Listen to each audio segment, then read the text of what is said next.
अल्हम्दुलिल्लाह अल्हम्दुलिल्लाहि रब्बिल आलमीन वल आक़िबतु लिल मुत्तक़ीन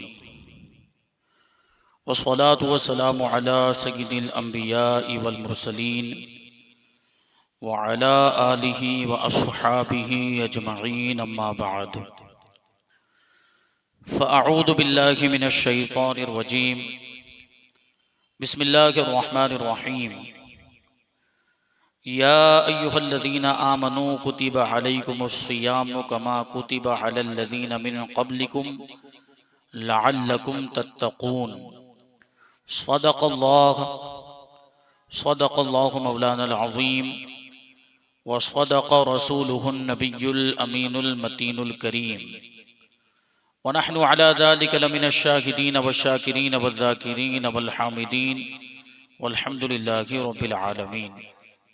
आइए हम और आप सबसे पहले हुजूर सरवरे कायनात फ़ख्रे मौजूदात बाइसे तख्लीक़े कायनात अहमद मुज्तबा मोहम्मद मुस्तफ़ा सल्लल्लाहु अलैहि वसल्लम की मुक़द्दस बारगाह में दुरूद व सलाम का हदिया पेश करें और पढ़ें अल्लाहुम्मा सल्ली अला सय्यिदिना व मौलाना मुहम्मदिन मअदिनिल जूद वल करम व आलिहिल किराम व इब्निहिल करीम व बारिक व सल्लिम सलातुम व सलामन अलैका या रसूलल्लाह सल्लल्लाहु तआला अलैहि वसल्लम। अज़ीज़ान मिल्लत इस्लामिया, सफ़र हज से आने के बाद पहली मरतबा आपकी बारगाह में हाज़िरी हो रही है।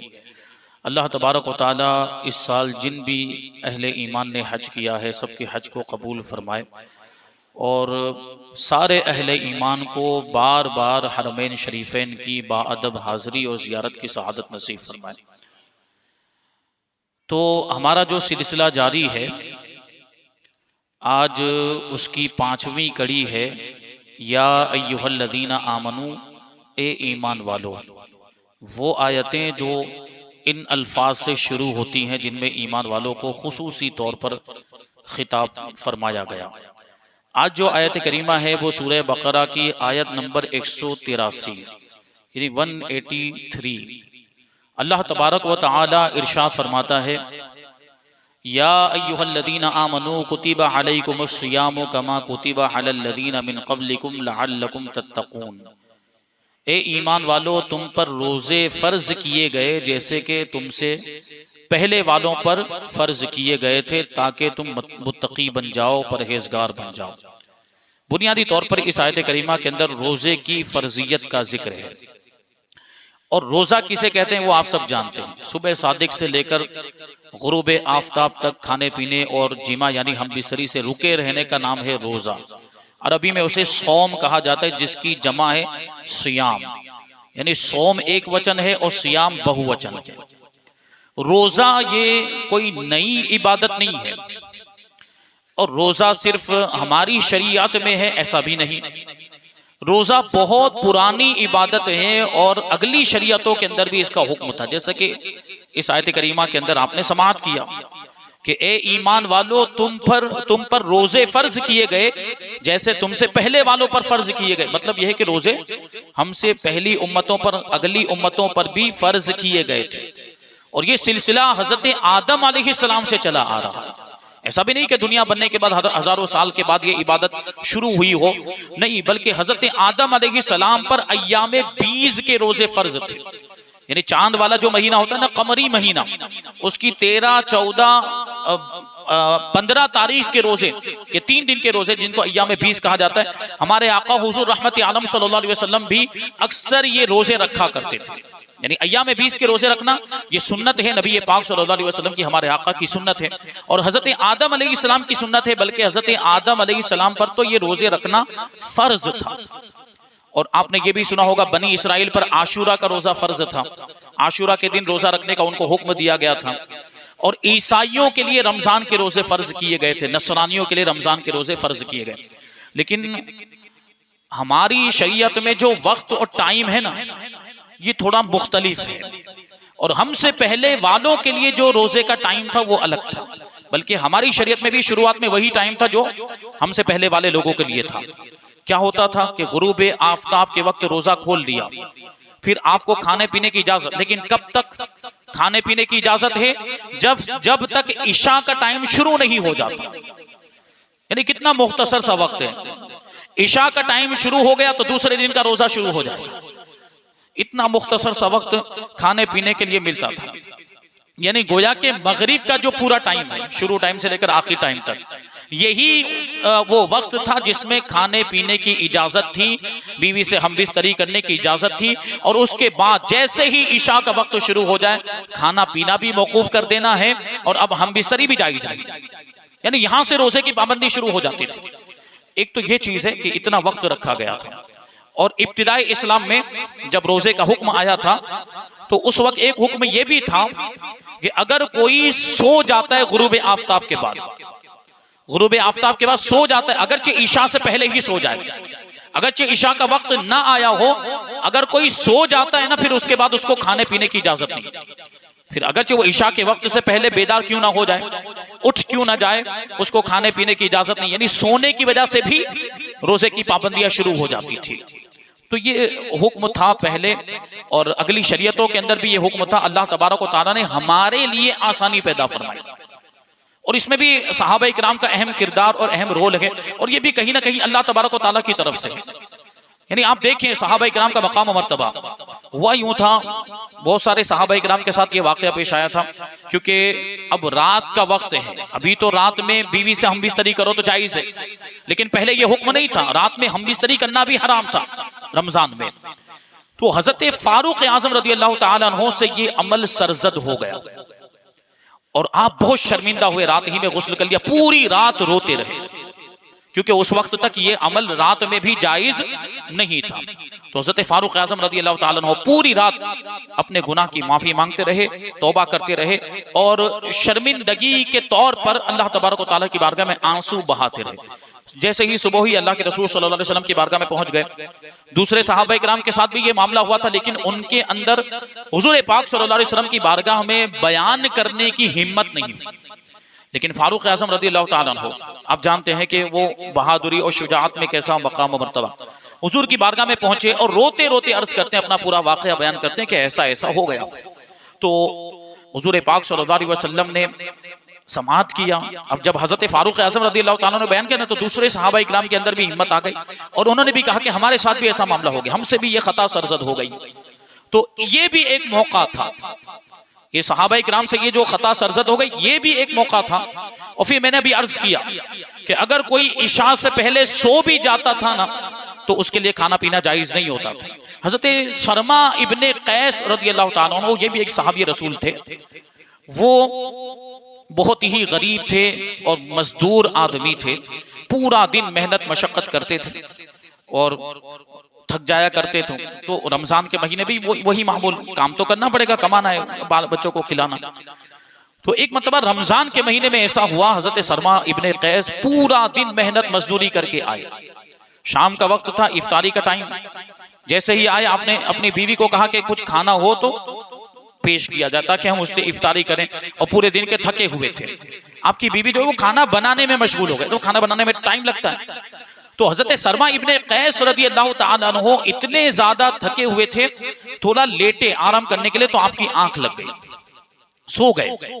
आपकी बीवी ने खाना तैयार किया और खाना आपके सामने लाकर रखा, आपको बेदार किया कि खाना का ईशा का वक्त नहीं हुआ था, अभी खाना खा लीजिए। तो उन्होंने मना कर, नहीं मैं नहीं खा सकता, क्योंकि जो सो जाए ना फिर उसके लिए खाना जायज नहीं होता। मैं सो गया था, मेरी आंख लग गई थी, अब अगरचे ईशा का वक्त नहीं हुआ है, लेकिन मेरे लिए खाना जायज नहीं, मैं नहीं खाऊंगा। दूसरे दिन का रोजा शुरू कर दिया। सोचे आप कि एक पूरा दिन भूखे रहे हैं, एक पूरा दिन प्यासे रहे हैं, और मेहनत मजदूरी मशक्कत वाला काम करना है। दूसरे दिन भी फिर सुबह उठकर काम के लिए चले गए, वही मेहनत मजदूरी मशक्कत वाला काम करने लगे। दोपहर तक तो किसी तरह से चला, लेकिन दोपहर का वक्त जो गर्मी ज्यादा हो जाती है, तो दोपहर के वक्त हजरत शर्मा इब्ने कैस की जो कैफियत थी, अब वो मामला नाकाबिले बर्दाश्त हो गया। आप पर गशी तारी हो गई और आप बेहोश होकर जमीन पर गिर गए, भूख और प्यास की वजह से। और ये मामला नबी पाक सल्लल्लाहु अलैहि वसल्लम की बारगाह में पहुंचा। हुजूर पाक सल्लल्लाहु अलैहि वसल्लम को अपने गुलाम पर रहम आया, अल्लाह की बारगाह में अर्ज किया, तो अल्लाह तबारक व तआला ने हुक्म नाजिल फरमा दिया कि अब ये जो रोजे का जो टाइम है ना, ये चेंज हो गया, और जो हजरत फारूक आजम और दूसरे सहाबा इकराम के साथ जो मामला हुआ उसके ताल्लुक से इरशाद फरमाया गया उहिल्ला लकुम लैलतस सियामी रफतु इला निसाइकुम, कि अब रोजे की रातों में तुम्हारे लिए औरतों के पास जाना हलाल कर दिया गया, यानी अब रात में जिमा करने में और हमबिस्तरी करने में कोई हर्ज नहीं, तो ये हलाल हो गया। फिर इरशाद फरमाया गया कि वकुलू वशरबू हत्ता यतबय्यना लकुमुल खैतुल अबयदु मिनल खैतिल अस्वदी मिनल फज्र, के खाओ पियो यहां तक के रात का काला डोरा फज्र के सफेद डोरे से मुमताज हो जाए, अलग हो जाए, यानी सुबह का उजाला, सुबह सादिक तुलू हो जाए, वहां तक तुम्हें खाने की इजाजत है, यानी रात भर पूरा खाने की इजाजत है। और सुबह सादिक से पहले तक, शहरी का तो वही वक्त होता है ना, सुबह सादिक से पहले तक खाने की इजाजत। फिर फरमाएगा तुम अतिम्मुस सियाम इलल लैल, फिर अपने रोजों को रात के आने से पहले पहले तक मुकम्मल कर दो, रात के आने तक मुकम्मल कर दो, यानी गुरूब आफ्ताब हो जाए तो रोजा मुकम्मल कर दो।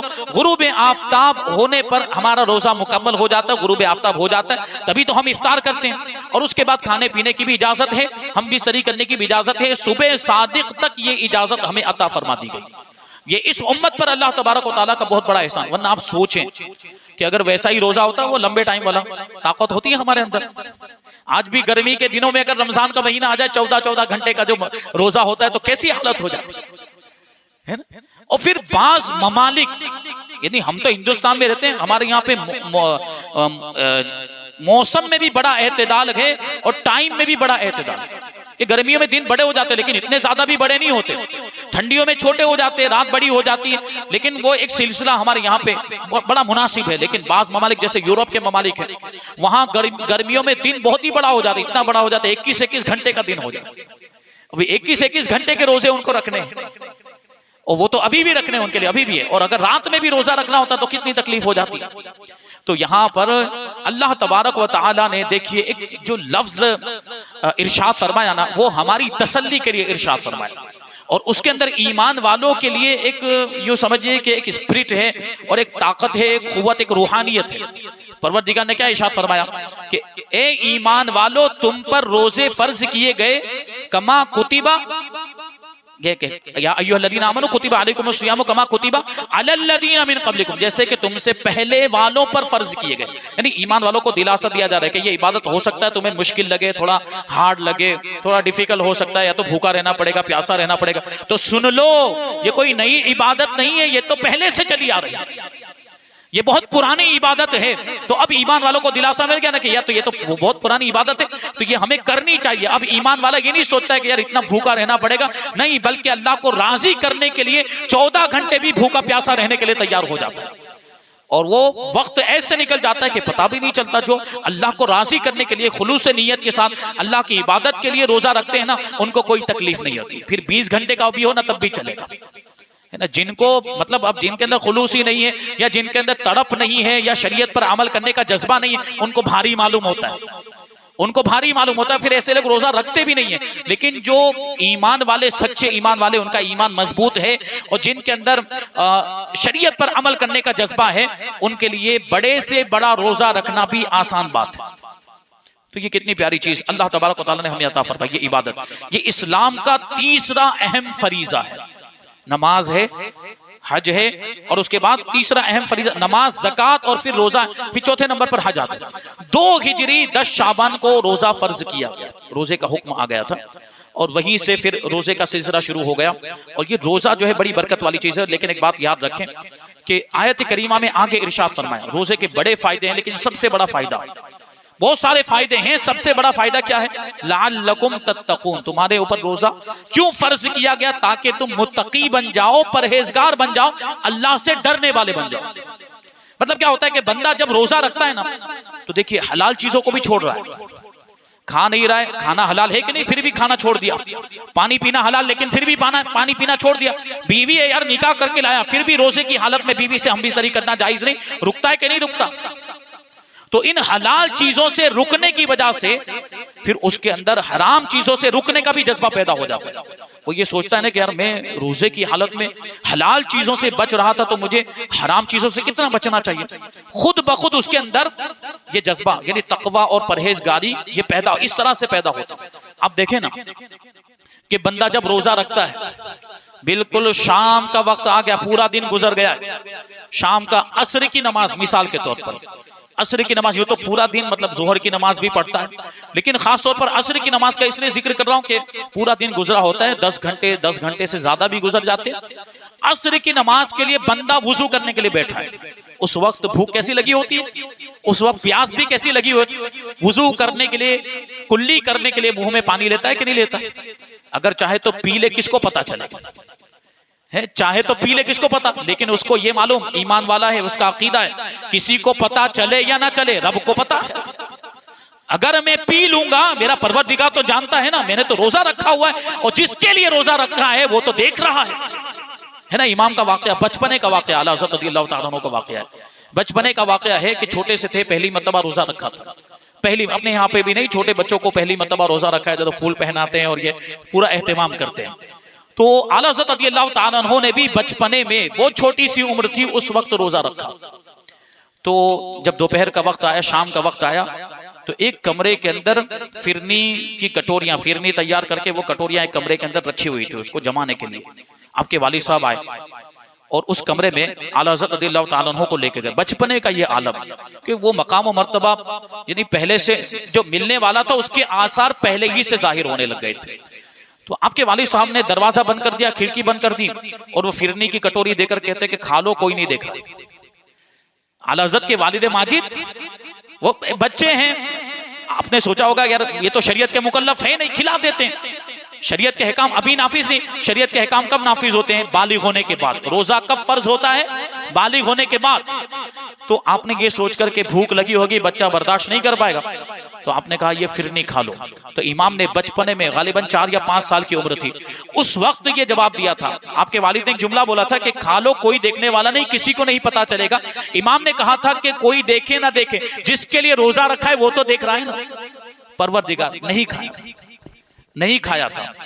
तो ये देखिए, रोजा ऐसी इबादत है कि खुद ब खुद बंदे के अंदर वो, उसके दिल में ये कैफियत पैदा हो जाती है कि नहीं, मैंने रोजा रखा है ना, तो फिर मैं उसकी पाबंदी करूंगा। तो ये तकवा है, ये तकवे के आसार, यहाँ से तकवे की इब्तिदा होती है, यहीं से परहेजगारी। अगर उसको बंदा और ज्यादा संभाल के रखे और उसको मतलब ट्रेनिंग अपने एतबार से मुहासबा नफ्स करे, तज़किया नफ्स करे, तो वो उसमें आगे बढ़ सकता है। यानी फिर हमारा हाल क्या होता है कि रमजान गुजरा तो फिर वही पुरानी रविश पर लौट आते हैं। नहीं, अगर हम थोड़ा उसको संभाल के रखें ना, उस कैफियत को, तो इंशाअल्लाह तबारक व तआला आप शरीयत के पाबंद बन सकते हैं, नमाजी बन सकते हैं। तो ये चीज अल्लाह तबारक व तआला ने ये ऐसी प्यारी इबादत हमें अता फरमाई है, तो हमें गौर करना है। हदीस शरीफ के अंदर है कि जो शख्स रोजा रखने के बावजूद भी झूठ बोलता है, यानी रोजा रखने के बावजूद भी गुनाह के काम करता है, तो परवरदिगार को उसके रोजे की कोई हाजत नहीं, यानी फिर उसका रोजा अल्लाह की बारगाह में कबूल नहीं होता। मतलब यह है कि रोजा रखा है, हम खाने से बच रहे हैं, हम पानी नहीं पी रहे हैं, हम और भी दूसरी चीजों से बचे हुए हैं, तो हमें गुनाहों से बचना चाहिए कि नहीं बचना चाहिए? गुनाहों से भी बचना चाहिए। ये ट्रेनिंग का वक्त होता है। परवरदिगार इरशाद फरमाता है कि वअम्मा मन खाफा मकाम रब्बिही व नहा नफ्स अनिल हवा फइन्नल जन्नत हियल मअवा, कि जो अल्लाह तबारक व तआला की बारगाह में खड़े होने से डर गया और अपने नफ्स को ख्वाहिशात नफसानी से रोक लिया, अपने आप को ख्वाहिशात नफसानी से रोक लिया, तो जन्नत उसका ठिकाना है। कि रोजा भी ख्वाहिशात नफसानी पर कंट्रोल करने का एक जरिया होता है, कि जब हलाल चीजों से कंट्रोल कर रहा है तो हराम चीजों से भी फिर कंट्रोल करेगा, उनसे भी बचेगा, तो ख्वाहिशात नफसानी पर लगाम लग जाएगी और नफ्स पर कंट्रोल करने की सलाहियत पैदा हो जाएगी बंदे के अंदर। तो लअल्लकुम तत्तकून का ये मतलब है, रोजा रखने से बंदा मुत्तकी बन जाता है, परहेजगार बन जाता है। और फिर रोजे की फजीलत पर अगर हम बात करें तो वो तो आप हर साल सुनते ही रहते होंगे। हजरत बिलाल हबशी रज़ियल्लाहु ताला अन्हु का एक वाक़या बयान करो। अभी हजरत बिलाल हबशी रज़ियल्लाहु ताला अन्हु का यौम विसाल भी गुजरा। मौज़िन रसूल कहा जाता है ना आपको, इस्लाम के सबसे पहले मौज़िन। बात बयान करूं कि कैसे मौज़िन बने। मक्का मुकर्रमा में जब तक थे ना मुसलमान, वहां तक तो अजान का कोई मामला नहीं था, बल्कि उस वक्त तो छुप कर इबादत करते थे, छुप कर नमाज, क्योंकि कुफ्फार और मुशरिकीन को पता चल जाता था तो नमाज पढ़ने से रोकते थे, मारते थे, पीटते थे, इस तरह के मामला होते थे। यही बजाय आप देखेंगे, शायद कभी आपने इस पर गौर किया हो कि 5 नमाजें हैं ना, उनमें से 3 नमाजों में बुलंद आवाज से क़िराअत की जाती है और 2 नमाजों में आहिस्ता क़िराअत की जाती है। अब आप गौर करें तो जिन नमाजों में बुलंद आवाज से क़िराअत की जाती है ना, वो नमाजें अंधेरे में पढ़ी जाती है। मगरिब, इशा और फजर, तीनों नमाजें कब पढ़ी जाती है? अंधेरे में। और दो नमाजें यानी जोहर और असर उजाले में पढ़ी जाती। तो उनमें किरात कैसी की जाती है? आहिस्ता। कुरान पाक आहिस्ता पढ़ा जाता है। इसकी वजह क्या है और ये कब से सिलसिला चल रहा है? जब मुसलमान मक्का शरीफ में थे और वहां जब नमाज का सिलसिला था तो कुफ्फार को पता चलता तो नमाज पढ़ने से रोकते थे। इसलिए दिन में जो नमाजें थी ना उनमें आहिस्ता किरात की जाती थी ताकि कुफ्फार को पता ना चले कि मुसलमान नमाज पढ़ रहे हैं। आहिस्ता किरात की जाती थी। और क्योंकि वो बाजारों में घूमते रहते थे दिन के मौके पर, लेकिन जब अंधेरा होता तो अपने घरों में चले जाते, सुबह को देर से बेदार होते थे, तो अंधेरे वाली नमाजों में बुलंद आवाज से किरात की जाती थी क्योंकि उस वक्त काफिरों की जानिब से कोई डर नहीं था। तो फिर अगरचे बाद में इस्लाम को गलबा हासिल हो गया, लेकिन चूंकि ये तरीका पहले ही से चला आ रहा था उसको बाद में भी बाकी रखा गया और अब तक ये सिलसिला बाकी है और उसी अंदाज में अब भी हम लोग नमाज पढ़ते हैं क्योंकि पहले से यही तरीका। और हुजूर पाक सल्लल्लाहु अलैहि वसल्लम ने जब खुद उसको तब्दील नहीं फरमाया तो हम कौन होते हैं तब्दील करने वाले? ये सिलसिला आज भी जारी, 2 नमाजों में आहिस्ता किरात और 3 नमाजों में बुलंद आवाज से किरात। तो मक्का मुकर्रमा में जब तक थे अजान का मामला नहीं था। मदीना शरीफ में आए, मस्जिद नबी को तामीर किया गया और अब ये बात आई कि लोगों को नमाज के लिए बुलाना है और यहाँ मुसलमानों की तादाद भी बढ़ गई थी हिजरत करके जब तशरीफ ले आए तो, और यहीं से इस्लाम के गलबे की शुरुआत होती है। तो यहाँ तशरीफ लाने के बाद नबी पाक सल्लल्लाहु अलैहि वसल्लम ने अपने सहाबा को जमा किया और मशवरा किया। मशवरा करना भी हुजूर पाक सल्लल्लाहु अलैहि वसल्लम की सुन्नत है। हुजूर पाक सल्लल्लाहु अलैहि वसल्लम अगरचे आपके सारे मामला वही इलाही के जरिए से होते, लेकिन अल्लाह ताला ने ही आपको मशवरा करने का हुक्म दिया था। वशाविरहुम फिल अम्र, कुरान पाक की आयत करीमा। तो हुजूर ने मशवरा किया कि लोगों को नमाज के लिए बुलाना है तो उसका क्या तरीका होना चाहिए। अब सहाबा इकराम अलग अलग मशवरा दे रहे हैं। किसी ने मशवरा दिया कि पहाड़ की चोटी पर बुलंदी पर जो है कि आग जला दी जाए, आग रोशन कर दी जाए, उस आग को लोग देखेंगे तो आ जाएंगे, जब भी नमाज का वक्त हो तो वो आग जला दी जाए। लेकिन ये काम बहुत मुश्किल था और हर नमाज के लिए पहाड़ पे चढ़ना, लकड़ियां जमा करना और आग जलाना, वो फिर उसमें खर्चा भी था और ये मुश्किल भी काम था। इसलिए पहले तो इस तरीके को एक्सेप्ट नहीं किया गया। फिर बाद सहाबा किराम ने कहा कि नाकूस बजाया जाए, बाद सहाबा किराम ने कहा कि शंख बजाया जाए, लेकिन ये गैरों का तरीका, ईसाइयों यहूदियों का तरीका था शंख बजाना और नाकूस बजाना, तो उसको भी नबी पाक सल्लल्लाहु अलैहि वसल्लम ने पसंद नहीं फरमाया और किसी भी एक पर फैसला नहीं हो पाया, कोई भी एक तरीका फाइनल नहीं हो पाया। यहाँ तक के सारे सहाबा किराम शाम के वक्त अपने अपने घरों में चले गए। नबी पाक सल्लल्लाहु अलैहि वसल्लम भी काशान नबूवत में तशरीफ लाए और एक सहाबी रसूल थे हजरत अब्दुल्ला इब्ने ज़ैद रज़ियल्लाहु ताला अन्हु, उन्होंने ख्वाब देखा कि कोई उनके ख्वाब में उनको अजान के कलिमात सिखा रहा है। अजान के वही कलिमात जो आज जिस अंदाज में अजान दी जाती है वही कलिमात कोई उनको सिखा रहा है। जब सुबह हुई ना बेदार हुए तो फौरन नबी पाक सल्लल्लाहु अलैहि वसल्लम की बारगाह में पहुंचे और अर्ज किया कि या रसूल अल्लाह, मुझे ख्वाब में ये कलिमात सिखाए गए हैं नमाज के ऐलान के लिए। हजरत अब्दुल्ला इब्ने ज़ैद ने वो कलिमात नबी पाक सल्लल्लाहु अलैहि वसल्लम को पढ़ के सुनाए और अभी वो सिलसिला जारी था कि कई और सहाबा इकराम आए और उन्होंने भी आकर अर्ज किया कि या रसूल अल्लाह, हमें भी बिल्कुल यही अल्फाज सिखाए गए। तो अजान की शुरुआत यहां से हुई है। अजान को मामूली ना समझे, अजान इस्लाम की पहचान है, मुसलमानों की पहचान है, हमारा दीनी एक शिआर है, एक मजहबी शिआर है और उस पर कभी भी पाबंदी नहीं लगाई जा सकती है। और ये जो कलिमात जो अजान के अंदर कहे जाते हैं, नमाज का जो ऐलान जिस अंदाज में किया जाता है, ये अल्लाह तबारक व तआला की तरफ से है और नबी पाक सल्लल्लाहु अलैहि वसल्लम की जानिब से है। तो हुजूर ने इसको फाइनल फरमा दिया कि हाँ, ये जब ख्वाब में दिखाया गया इसका मतलब यह है कि ये अल्लाह की तरफ से है। तो हुजूर पाक सल्लल्लाहु अलैहि वसल्लम ने हजरत अच्छा ये भी हो सकता था, बड़े बड़े सहाबा इकराम मौजूद हैं, बड़े बड़े अरबाबे फजलो कमाल मौजूद है, बड़े बड़े ऊंचे मर्तबे वाले लोग मौजूद, लेकिन हुजूर ने किसी का इंतखाब नहीं किया। ये सआदत किसको मिलने वाली थी? हजरत बिलाल हबशी रज़ियल्लाहु ताला। और जाहिर सी बात है वहां उस बारगाह में ये गोरा है, काला है, अमीर है, गरीब है, ये नहीं देखा जाता। वहां सब बराबर हैं नबी पाक सल्लल्लाहु अलैहि वसल्लम की निगाह में, सब बराबर हैं। तो हुजूर पाक सल्लल्लाहु अलैहि वसल्लम ने हजरत अब्दुल्ला इब्ने ज़ैद रज़ियल्लाहु ताला अन्हु से इरशाद फरमाया कि चूंकि बिलाल की आवाज बुलंद है, बिलाल की आवाज ऊंची है, तो उनको जाकर अजान के ये कलिमात सिखा दो। वो किसी ऊंची जगह पर खड़े हो जाएं और इन कलिमात के जरिए से अजान का ऐलान कर दें और मुसलमान नमाज के लिए हाजिर हो जाएं। तो यहाँ से अजान की इब्तिदा हुई। फिर तो पूरी जिंदगी नबी पाक सल्लल्लाहु अलैहि वसल्लम के ज़ाहिरी दौर में हज़रत बिलाल हबशी अजान देते रहे, वो फिर वाक़यात का एक सिलसिला है। तो एक बात बयान करूँ, हज़रत बिलाल हबशी रज़ियल्लाहु ताला अन्हु, आखिरी वाक़या, एक मर्तबा हज़रत बिलाल का मकाम और मर्तबा भी आप इससे मुलाहजा करें, और रोज़े की बरकत और रोज़े की फजीलत और रोज़े के अंदर कितना सवाब है वो भी आप मुलाहजा करें। और वो तो नफली रोज़ा था, हजरत बिलाल ने जो रोजा रखा था ना वो नफली रोजा था। रमजान के रोजे तो फर्ज हैं, जब नफली रोजे की ये बरकत है तो फर्ज रोजे की कितनी बरकत होगी। हजरत बिलाल रज़ियल्लाहु ताला अन्हु हुजूर पाक सल्लल्लाहु अलैहि वसल्लम की बारगाह में हाजिर हुए, हुजूर खाना तनाउल फरमा रहे थे।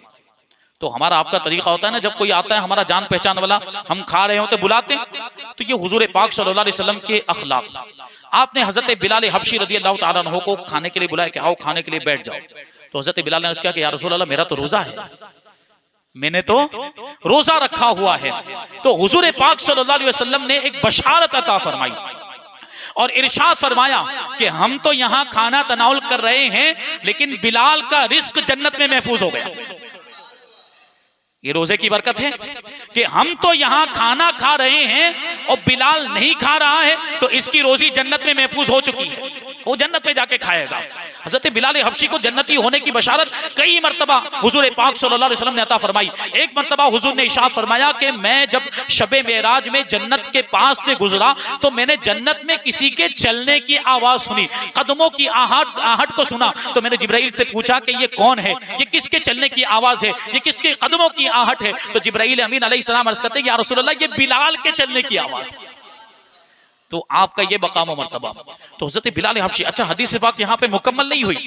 हुजूर ने क्या फरमाया कि हम तो यहाँ खाना खा रहे हैं और बिलाल का रिस्क जन्नत में महफूज हो गया।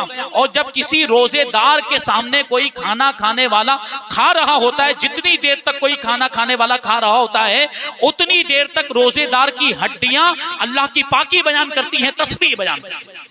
रोजेदार के जिस्म की हड्डियां, अब उसको कितना सवाब मिलता होगा। अगर जबान खामोश भी हो ना तो जिस्म की हड्डियां अल्लाह की पाकी बयान कर रही होती हैं और फरिश्ते उसके लिए दुआए मगफिरत करते हैं। तो ये रोजे का सवाब। और आपने तो सुना ही है ना कि अल्लाह ताला ने इरशाद फरमाया कि ये अल्लाह के फरमान के मुताबिक, हदीस पाक के मुताबिक, कि जब बंदा मोमिन कोई नेक अमल करता है ना तो उसका सवाब 10 गुना से लेकर 700 गुना तक अता किया जाता है। एक नेकी है कम से कम 10 गुना तो मिलने वाला है, 700 गुना तक जिसको चाहता है परवरदिगार उससे भी ज्यादा अता फरमाता है। लेकिन अल्लाह ने हुजूर इरशाद फरमाते हैं इल्ला सौम, परवरदिगार हदीस कुदसी अल्लाह ताला इरशाद फरमाता है इल्ला सौम फइन्नहु ली व अना अजज़ी बिही औ कमा क़ाल अलैहि सलाम, मगर रोजा कि रोजा मेरे लिए है और मैं ही उसका बदला दूंगा। एक तो ये तर्जमा किया है बाज़ उलमा ने, और बाज़ उलमा ने ये तर्जमा किया है कि रोजा मेरे लिए है और मैं खुद ही उसका बदला हूं। कितनी बड़ी फजीलत है। रोजेदार के लिए 2 खुशियां होती हैं। एक खुशी जब वो इफ्तार करता है, रोजा खोलता है, तो खुशी की कैफियत होती है ना उस वक्त। और सबसे बड़ी खुशी कब होगी, जब वो अपने रब से मुलाकात करेगा। यानी रब से मुलाकात करेगा और अल्लाह तबारक व तआला जब उसे रोजे का सवाब अता फरमाएगा तो उसको बहुत ज्यादा खुशी होगी। रोजा ऐसी चीज है। आप देखिए दूसरी इबादतों में रियाकारी बहुत जल्दी आ जाती है। नमाज के अंदर रियाकारी और दिखावे वाली कैफियत शैतान बहकाता है और ये कैफियत पैदा हो जाती। बचना चाहिए, अल्लाह ताला हम सबको रियाकारी से महफूज रखे, क्योंकि इबादत में रियाकारी आ जाए ना तो सवाब जाए हो जाता है, बर्बाद हो जाता है। तो नमाज आदमी यहाँ मस्जिद के अंदर लोगों के सामने पढ़ रहा है तो दिखावा होगा, हाँ देखो मैं कितना बड़ा नमाजी हूँ, यहाँ हो सकता है। लेकिन रोजेदार ने रोजा रखा है, रोजे को बताने का कोई जरिया है क्या? रोजे के अंदर दिखावे का कोई जरिया है? जब तक मुंह से नहीं बोलेगा वहां तक पता नहीं चलेगा कि इसने रोजा रखा है कि नहीं रखा। ये अलग बात है कि बिल्कुल एकदम मुंह उतार के बैठ जाए, भूखा हूं, प्यासा हूं, ऐसा जबरदस्ती, तो ऐसी नाटक तो फिर वो कमजोर ईमान वाले ही करेंगे। जो पक्का मजबूत ईमान वाला होता है ना वो कभी जाहिर नहीं होने देता कि मैंने रोजा रखा है। बहरहाल रमजान में तो हम हर मुसलमान से यही उम्मीद रखते हैं, हुस्ने ज़न रखते हैं कि हमारे हर भाई ने रोजा रखा होगा, और हर मुसलमान को रखना भी चाहिए। तो रोजे में जल्दी दिखावा नहीं होता, इसलिए फरमाया गया कि इसका सवाब जल्दी जाए नहीं होता। परवरदिगार इरशाद फरमाता है कि रोजे का बदला मैं ही अता फरमाऊंगा। तो ये बरकत है, ये बात आप जहन में रखें। फिर रोजे के बड़े फायदे हैं तिब्बी एतबार से, मेडिकल साइंस के एतबार से भी, कि मैदे की बीमारियां बहुत हद तक, जितनी भी मैदे की बीमारियां होती है वो सब दूर हो जाती है। कुव्वते हाजमा जो डाइजेस्टिव सिस्टम होता है ये बिल्कुल एतदाल पर आ जाता है। कोलेस्ट्रॉल के मामला होते हैं वो हल हो जाते हैं। डायबिटीज का मामला है उसमें भी बड़ी आसानी हो जाती है। अगर किसी की चर्बी ज्यादा हो गई तो चर्बी भी कम हो सकती है, उसमें वजन भी कम किया जा सकता है रोजे के जरिए से। लेकिन आप याद रखें कि इन सारे दुनियावी मकासद की वजह से हमें रोजा नहीं रखना है। हमें तो अल्लाह को राजी करने के लिए रोजा रखना है, अल्लाह की रिजा के लिए रोजा। ये फायदे तो खुद ब खुद मिल जाएंगे हम लोग को, ये फायदे तो खुद ब खुद मिल जाएंगे। रोजा अल्लाह को राजी करने के लिए रखना है। ये बात जहन में रखें कि ये सारे हुजूर ने खुद इरशाद फरमाया, मौजम औसत की रिवायत है कि सूमू तसहू, रोजा रखो सेहत याब हो जाओगे। आजकल दुनिया वाले एतराज करते कि रोजा रखते तो कमजोर हो जाते, ये हो जाता वो हो जाता है। डॉक्टर के पास जाओ तो कहता है कि 2-3 दिन तक रोजा छोड़ना पड़ेगा। नहीं छोड़ना, रोजे तो आदमी और अच्छा होता है और तंदुरुस्त हो जाता है, जिस्म की जो खराबियां है ना वो निकल जाती है। तो हुजूर ने इरशाद फरमाया कि रोजा रखोगे तंदुरुस्त हो जाओगे, सेहतयाब हो जाओगे। और खुद ये साइंस कहती है, खुद कहती है। कोई भी मशीन हो ना, जब मुसलसल उसको चलाई जाए ना, मुसलसल चलाते रहे तो एक वक्त आता है कि टूट जाती है या कुछ खराबी आ जाती है। थोड़ा आराम देना पड़ता है मशीन को, थोड़ा आराम देंगे, ऑयल पानी करना पड़ता है, उसमें कुछ ना कुछ रिपेयरिंग का काम कर, तब जाके वो मुसलसल चलती रहती। थोड़ा उसको आराम। तो हमारा जिस्म भी एक मशीन की तरह है, हम खाते रहे पीते रहे, वो पेट का मशीन मेद है, वो कुव्वत हाजमा काम कर, तो ये फिर गड़बड़ होती है, फिर बीमारियां पैदा होती।